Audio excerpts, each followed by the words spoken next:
Hi, this is my '88 Shelby CSX-T number 2. I'm going to start with the front and work our way around and then back underneath the hood. Of note, there is no decals on the hood. They faded away, so we buffed them off.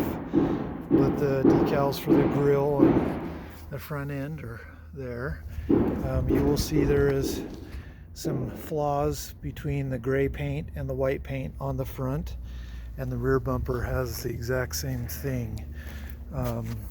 When this car was purchased, I don't know, it's been 20 years ago or so. You'll note the turquoise Shelby CSX-T, those were hand painted and hand lettered. At the time I received the car, it had all types of turquoise pinstriping on the car, and that was all buffed off. We are now moving into the interior, the left front door. One thing I did miss is the window sweeps on the door. They had been replaced once with some Daytona ones, and they are brittle and breaking and are in need of replacement.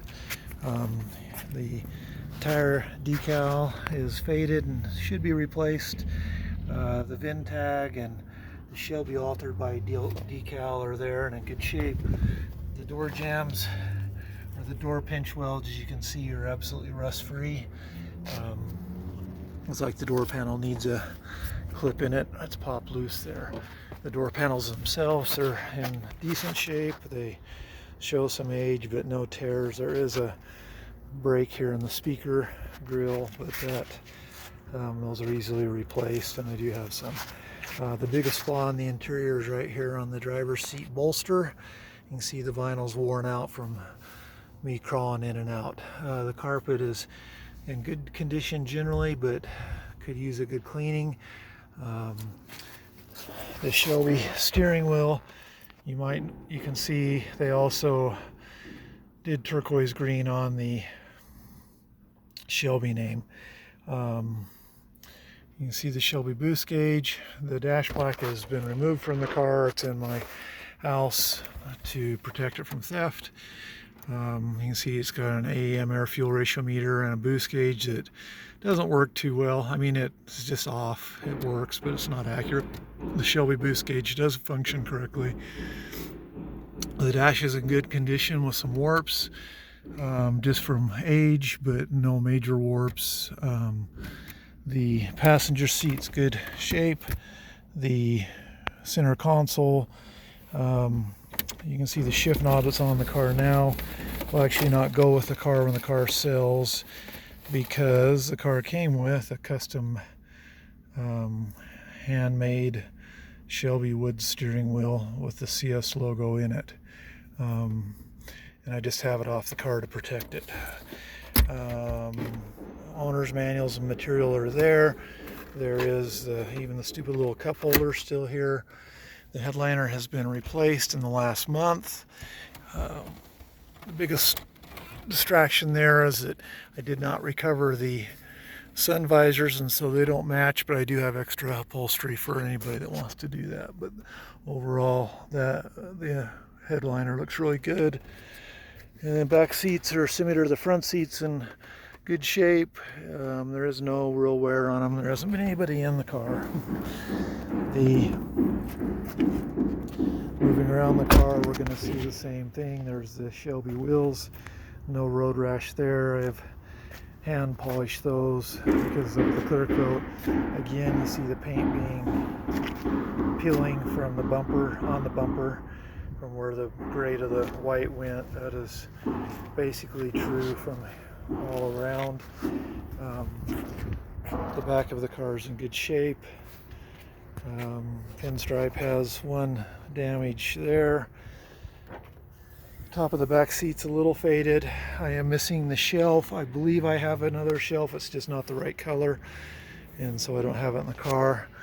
The spare tire is all there and in good shape. I just had it out. Trunk well has no rust in it.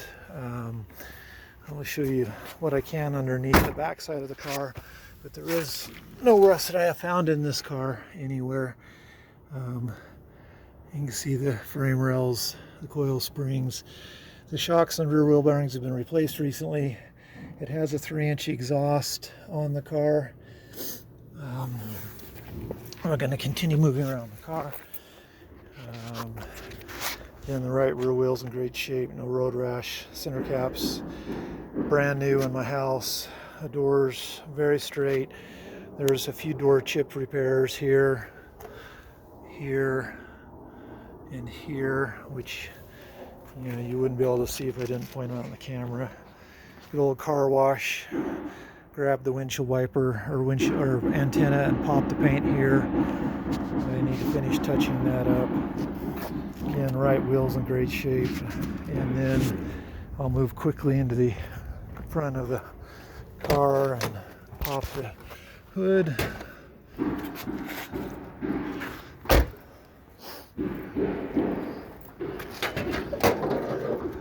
There is some oil residue around the cap because the gasket at the oil cap is broke and causing a leak.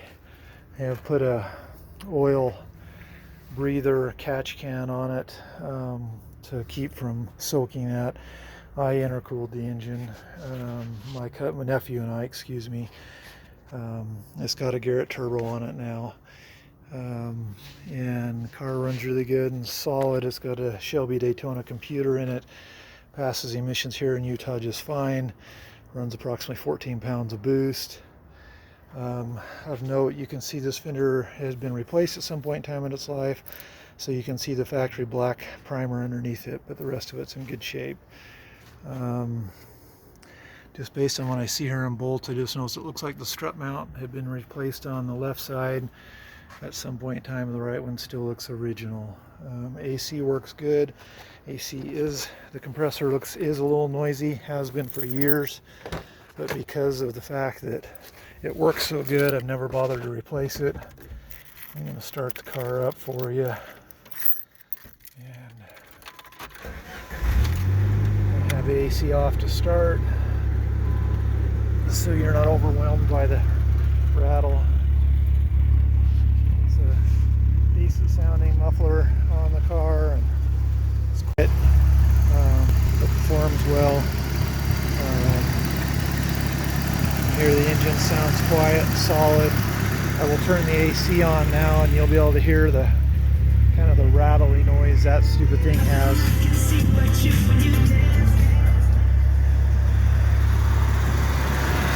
can hear the AC compressor now. Under the hood, the decal has a Chrysler decal there, vacuum routing decal. I just realized there's nothing for the radiator. There's none on the radiator support. That is the end of the video.